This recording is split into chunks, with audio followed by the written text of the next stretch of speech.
It is now my honor to introduce this year's student speaker. In 2001, Shaun Matthew Morand was a sophomore in college on 9/11. Compelled to do something, Shaun traveled to New York City to volunteer near Ground Zero. 9/11 was a pivotal moment in his life.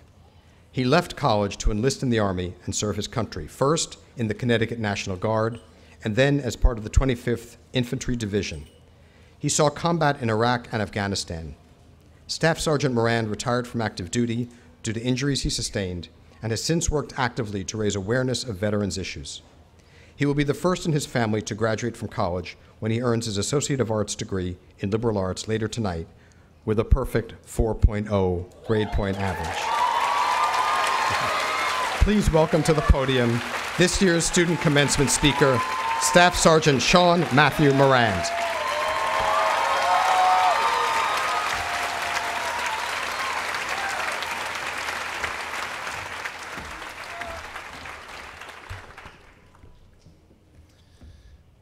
Thank you, President Podell, Madam Attorney General, board members, faculty, friends and family, and of course, fellow students.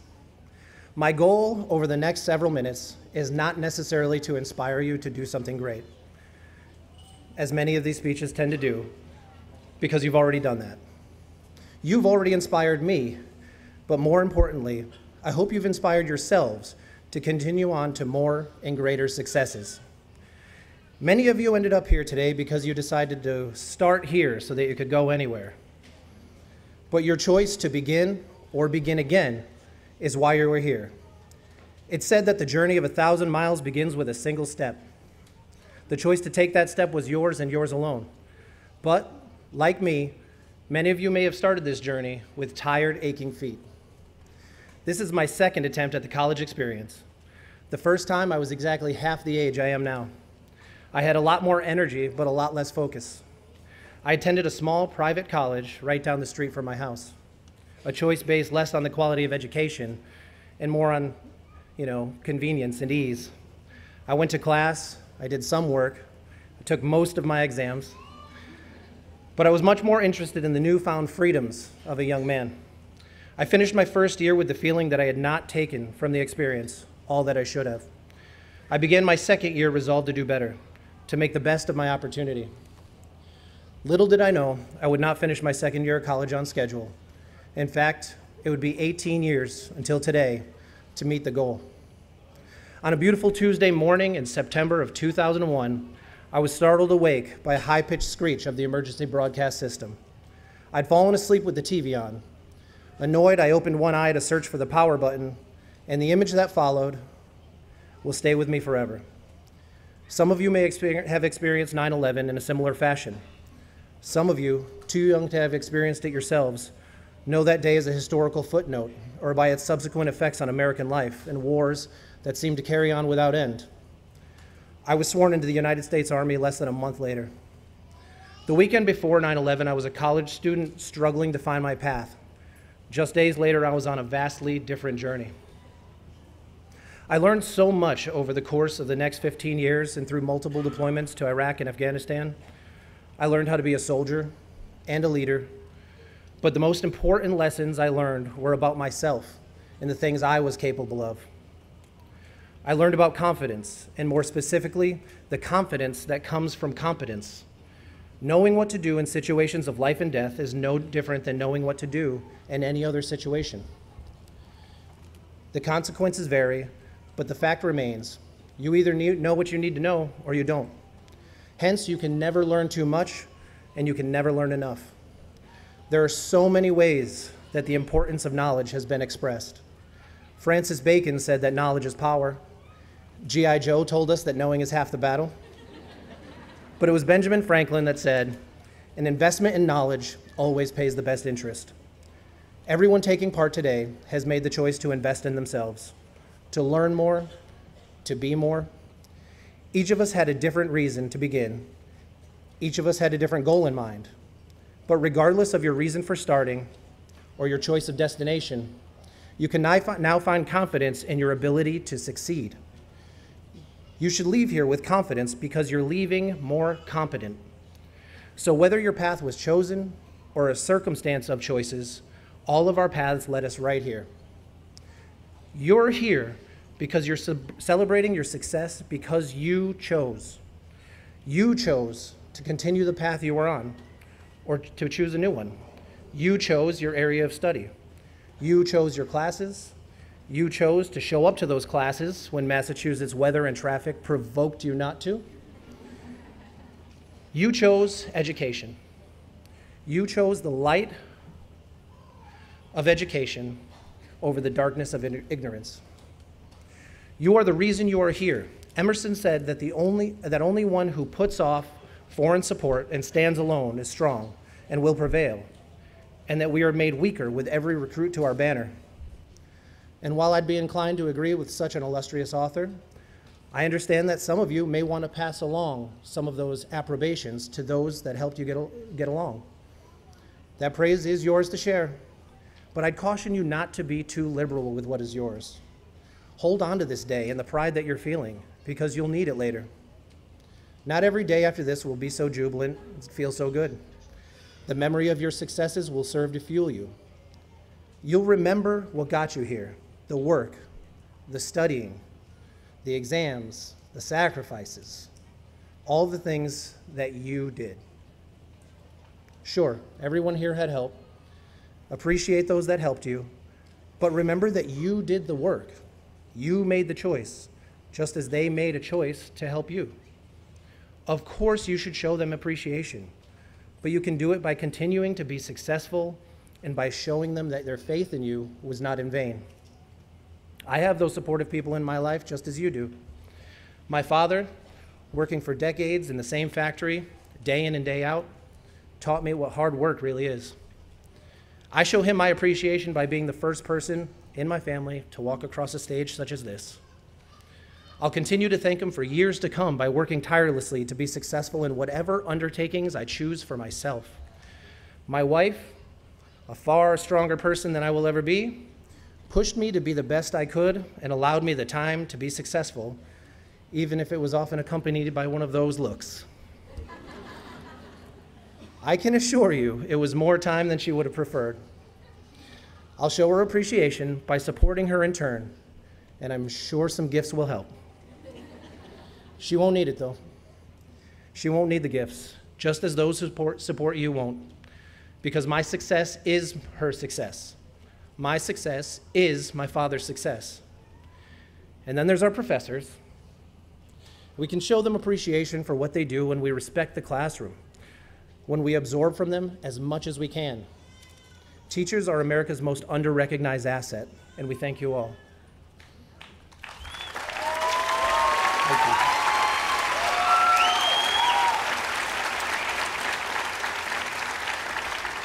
Now, I need to emphasize that I'm not saying you should be smug and unappreciative, only that you take credit where credit is due. You got yourself here, you got the grades. I can assure you that my father did not take my finals, and my wife did not write my essays. I did that. I got the A. They are proud of me because I was successful, and I was successful because I did the work. I took my opportunity and got out of it all that I could. I was the master of my fate.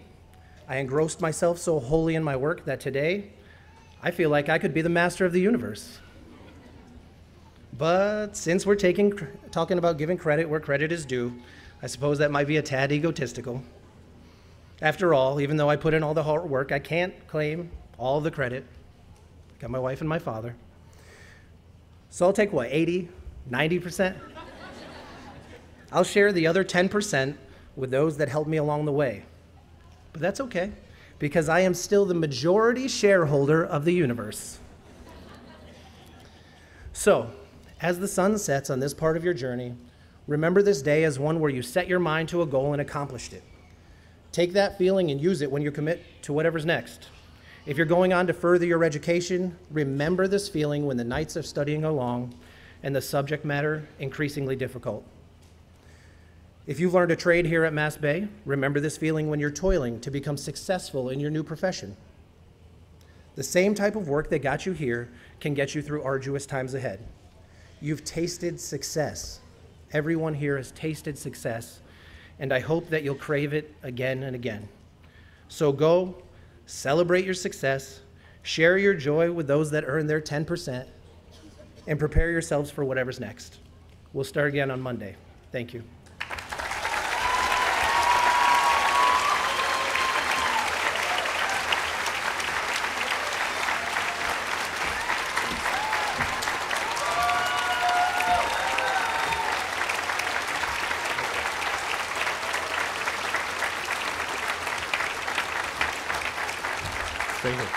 Thank you, Shaun. Thank you for that great speech. And on this occasion, we'd like to give you a plaque to commemorate. By the way, this is Shaun's birthday.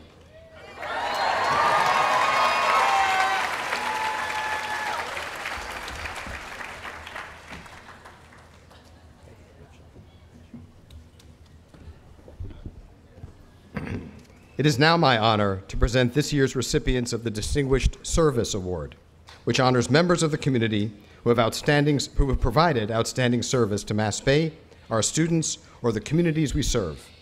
Tonight we honor two such individuals. Our first award goes to Joseph Robert Nee. For more than 16 years, Mr. Nee has been a valuable member of our community. A former middle school history teacher, he left the classroom to join MassBay to oversee the mailroom and copy center. But he wanted to work with students again, so 6 years ago, he also became an adjunct professor teaching critical thinking and history. And as the steward of the college's chapter of AFSCME Union for 10 years, Joe was a tireless champion on behalf of his colleagues until his retirement a year ago. A graduate of English High School in Boston, Joe earned his bachelor's degree from Boston State College and his master's in education from Suffolk University. Joe is joined tonight by his wife of 55 years, Elaine, and other members of his family. I am honored to present the Distinguished Service Award to Joseph Nee.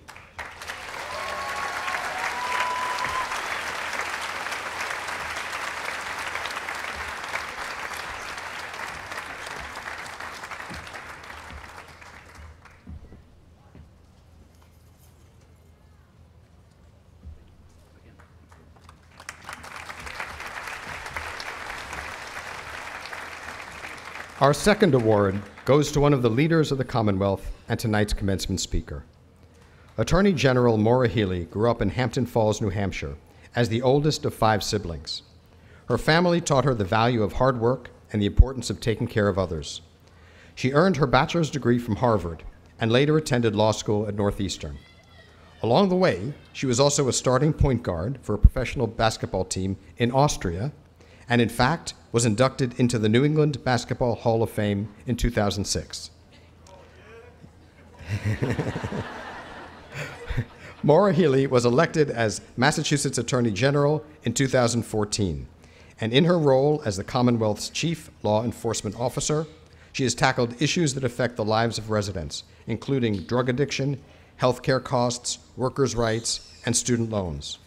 She launched the first of its kind Community Engagement Division, continues to advocate for a more equal and inclusive workplace, and has helped shape state legislation that would expand opportunities for working women. Attorney General Healey, for your service to the people of this Commonwealth and for the inspiration you provide us through your life and work, we are honored to name you one of this year's recipients of the Distinguished Service Award, and we welcome you as tonight's commencement speaker.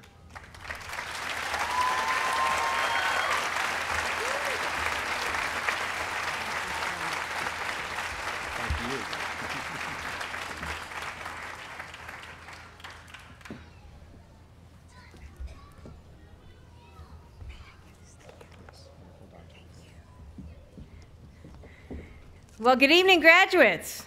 Yeah. It's great. I know it's a little warm, but, you know, better than the alternative. Obviously I was a point guard because you can barely see me, so. And somebody out there is going to challenge me. I heard you. Did you play for the Buccaneers? He did. Okay, I'm not going to challenge you then. Listen, it is so great to be here with everybody at the Bay, and I am really, really honored to celebrate with the class of 2018. I want to thank President David Podell for your leadership of the institution. I want to thank the trustees and Chair Peisch, Chair Drolet and all the members of the foundation board for hosting me, the faculty and staff who are here, who you rightly acknowledge as being so critical to making this day possible, to the families, the friends, and the guests who supported these graduates every step of the way, and most of all, to all of you guys out there. Yes, you were out there cheering on the Buccaneers on the field and on the court. I know many of you, to get to this day, had to spend uncountable hours in the parking lot waiting just to get out of here after classes. But you've made it to this day, and I just want to tell you what an accomplishment it is, and give yourselves a round of applause.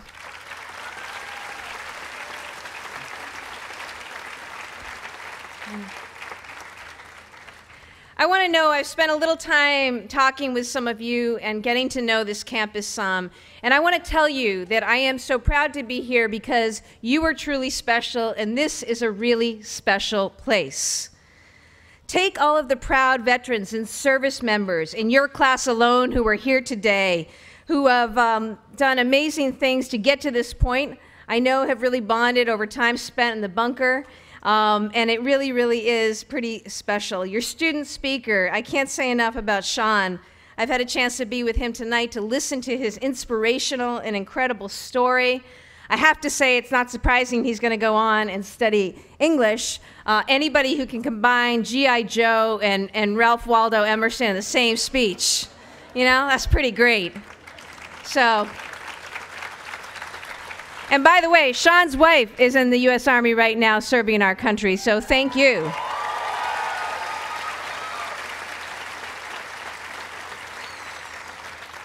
But I have to say it's a little unfair that I have to follow Shaun, who gave such a beautiful, beautiful message and such a powerful, powerful delivery. And if you take nothing else from today, take home and take heart everything that Shaun Morand said to you tonight.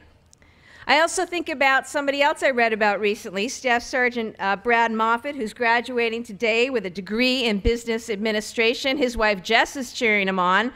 But I know weeks ago, all of us were cheering him on when he was chosen to represent the town of Wellesley in the Boston Marathon as part of the military relay.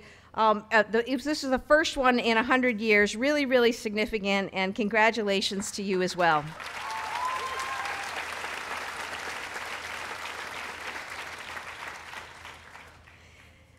You know, I also had a chance a little while ago to meet the Lees. There are many Lees, including many in this class of 2018. Eugenia Lee from Natick, an incredible student, mother, and grandmother who is graduating today with a certificate in paralegal studies. I told her I hope she comes to work at the People's Law Firm. That's what we call the Attorney General's office someday. Sitting next to Eugenia, of course, are her two daughters, Tanisha and Kiana, who are both graduating today with associate's degrees. And those cheers and some of that chatter that you hear out there, well, that's from the whole Lee family clan out there, including 6 of Eugenia's grandkids who are here tonight cheering on Grandma.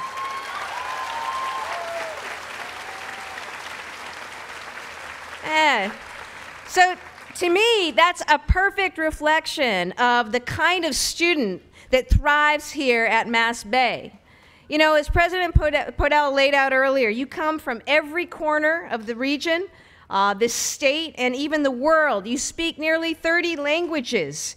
You represent every faith and background, even every age. 1 in 4 of you are over the age of 30. Today, your president will be conferring certificates and degrees in fields like paramedicine, early childhood education, and automotive technology, as well as associates of science degrees in the only, and this is really important from my view, the only cybersecurity program in the state of Massachusetts. It's happening here at the Bay. Now, some of you are going to continue your education elsewhere. That's terrific. Others of you are ready to continue on with your careers in the workforce. Your paths to this school are as diverse as your interests. Now, I know many of you started and may have tried to continue your studies before, but life got in the way. Others of you took time to serve our country in uniform, or time to raise a family. Here at MassBay, some of you commuted over an hour to classes, worked not just one, but 2 jobs. We didn't have you all stand for those of you working 2 jobs, and I know many of you have been working 2 jobs to get through school, yet you found time to study.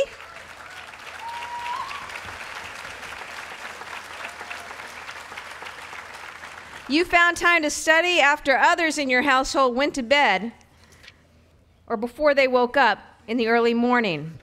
Despite all of those demands on your time, though, this community here at MassBay, you found ways to give back to others and uphold this school's tradition of civic engagement. This year, you made food insecurity a special focus of your efforts. I think that's really special. According to one recent survey on campus, I understood that over half of your classmates reported at times struggling with not having enough to eat. So with the help of the Greater Boston Food Bank, you all worked together to set up and run a monthly mobile market where every student can pick up an entire bag of fresh local fruits and vegetables for free. You know,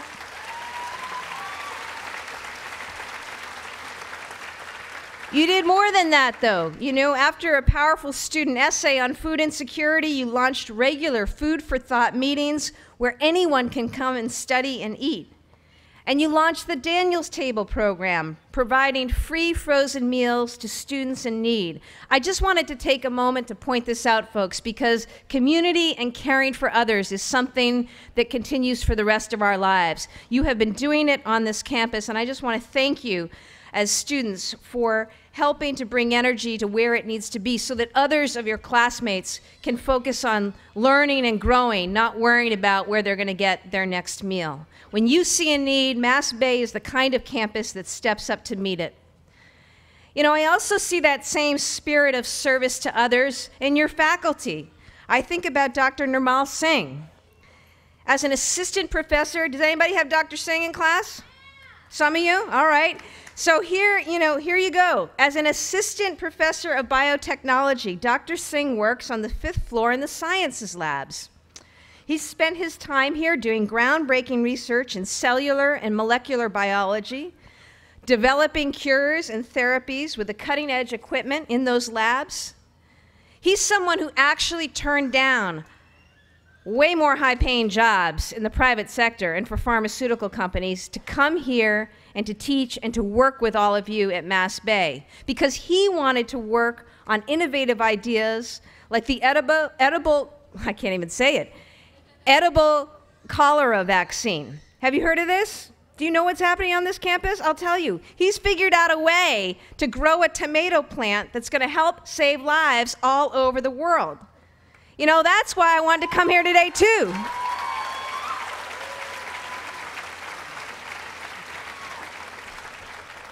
You know, I knew about eating an apple a day, but not about a tomato plant. But, you know, that's why I wanted to come here, too. I wanted to meet both the graduates who had overcome so much and had worked so hard, but also the professors and faculty here who are bringing so much to our economy here in this region and certainly all across this state. I wanted to meet graduates like Nicoletta Agostino. I don't know where, I met Nicoletta earlier. Now, she came here a few years ago. She was enrolled as a pre-professional ballerina at the time, actually. But through her classes at MassBay, she discovered that she had incredible talents for math and science. And in fact, this year, she was named to the All-Massachusetts academic team. So last year, I know Valerie Capello and Brenda Egan, who've worked with many of you, helped Nicoletta write her very first resume and find an internship at a biotech company in Cambridge, and leave it to a student here at the Bay to overachieve. Of course, even before she started that internship, the company was so impressed by her that they called and offered her a full-time position as a lab tech. And now Nicoletta, she went and did that, and now she's having to decide between the various scholarships offers that she's received from colleges and universities. And I forgot to mention, but just 2 weeks ago, she celebrated only her 18th birthday. So she's obviously off to a great start.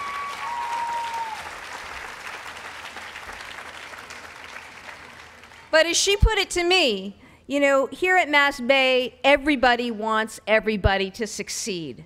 That's what this campus is about. You are leaving graduates with an amazing set of opportunities in front of you and a great education and foundation. And as you leave, I hope you all remember how you got here. As Shaun said, it was you who rolled up your sleeves and worked hard. You earned every bit of this. I know you also had the Bay on your side. You had this place where, indeed, in Nicoletta's words, everybody wants everybody to succeed. Caring for others, hard work, a spirit of community. That's where it's at. I believe that deeply. As a kid who grew up in a small town in New Hampshire, I was the oldest of 5 kids. It was so small that our general store was a place where you could buy a gallon of milk, cash a check, get a hunting license, mail a letter, do your banking, all in the same one-stop shop location. It was so small, though, it was a place where neighbors literally had to be there to plow each other out after snowstorms or deliver a cord of wood to a family in need. It was a community that gave me the foundation for the values that I try to live and support today. I remember when I was getting into junior high, my mom became a single parent to us, and I was 10, my baby sister was just 1. And I remember a few things. I remember it was a big deal for our family, and there were a lot of people who came forward to help us out. One family gave us a car, others were dropping off clothes. My mom did, among the first things, she sold her wedding ring, and what she did with it, how I got to be a basketball player, she went out and she out behind our farmhouse and she had paved half a basketball court out behind our house and said, kids, get out of the house and just go play. You know, I just remember it was a pretty good move given she needed to keep her sanity with 5 kids under 10. But you know, growing up, I didn't feel like I wanted for anything because I felt like I had everything. You had family and you had community and you had people looking after you and supporting you. And I learned, as you all have learned, I know through your own journeys, that if you work hard, if you try to play by the rules, you don't all play by all the rules all the time, I get that, even I don't. But if you work hard and you try to play by the rules, if you have some people who look out for you along the way, you know, anything is possible in this country. I truly believe that, and that's why I dreamed the dreams that I dreamed, and I'm sure so many of you could tell many more powerful stories. So I think right now in this time, it is up to each of us to make sure that everybody out there gets to tell their story, that everyone can succeed. Right now, though, unfortunately, we know that some of the values of community are under assault. You know, in the very fabric and the ties that bind are under assault in our communities, in our country. I know you see it. You see the ugliness in our politics. You hear people shouting on cable news. Most Americans think we're living in the most divisive period since the Vietnam War. And it's clear that we are living in a time of tension and upheaval. Now, I'm not here to say we have to agree on everything. We never have, and we're a democracy. This past week alone, we couldn't even agree whether we heard Yanni or Laurel. How many Yannis in the room? How many Laurels? How many people have no idea what I'm talking about? Thank you. Yes, they'll explain. So there's a role, right, for differences of opinion and disagreements. But I want to tell you, folks, I believe that what we are seeing now is different. And it's up to all of us to change that. Many have decided, unfortunately, that they're only going to listen to people that they agree with. They're only going to spend time with people who vote and think the same way. And we're going to treat all others as enemies, as if we were the Celtics versus Cavs. You know, as we've seen through world history, that's a really dangerous trend. And it's actually the antithesis of everything that you learned and supported on this campus. You learned that you could disagree without being disagreeable, that you could and should challenge your assumptions and listen to opposing views. Because the truth is like just back in my small town in New Hampshire, this is a community. That's what's true at MassBay, and that's what I believe is true and possible everywhere in America. Everybody should be fighting for everybody else and wanting for everyone else to succeed. So graduates, that's my challenge to you today. After you leave here, figure out who it is that you're going to help succeed. No matter where your politics lie, no matter which candidates you choose to support, no matter what profession you enter, where you're headed, help us restore and rebuild faith and belief in a shared sense of purpose and community. Let's be patient, let's be kind, and let's be generous to those in need. And please, please stay on the side of reason and truth. Remind others that alternative facts are not facts, that yelling louder than your opponent may end an argument, but it does not win it. And stand up for the value that has always made Massachusetts a great place, the idea that everyone should be able to study and work in an environment free from prejudice and discrimination.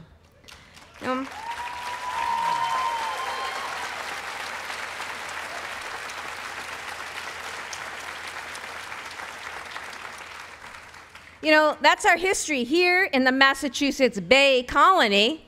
You know, this whole place was settled, was founded by people who were fleeing persecution elsewhere and sustained over generations by those who came to our shores seeking a better, fairer life.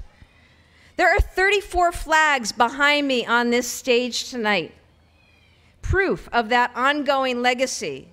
For each of those flags represents the country that one of you hails from: Cameroon, Paraguay, Haiti, the Ukraine, just to name a few.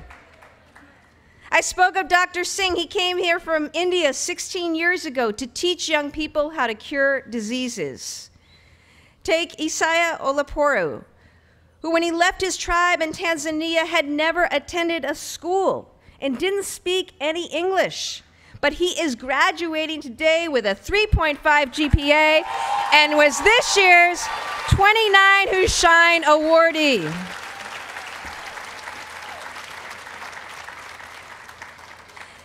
Take the students on this campus who are recipients of the DACA program and who just want to study and learn in the only home they have ever called at home.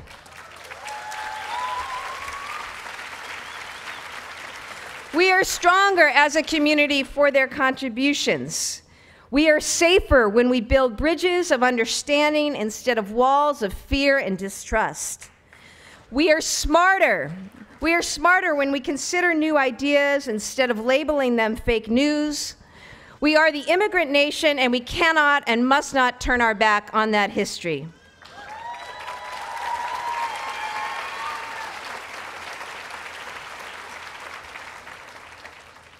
You know, every day when you drive into this campus, I know you see that sign, start here, go anywhere. Yeah, I like that sign. Now, you may have started on this campus, or in Ashland, or in Framingham, but today you are ready to go as far as your dreams will take you. So as you do, just remember to ask yourselves, who else is starting near here? And how far can they go with you on their side? I'm really proud of you. I'm honored to be here tonight. Know that I'll always be on your side. And I know, and you should always believe, that having done what you've done to get to this point today, you are capable of anything. Best of luck to you. My best wishes to you and your families. Congratulations, 2018.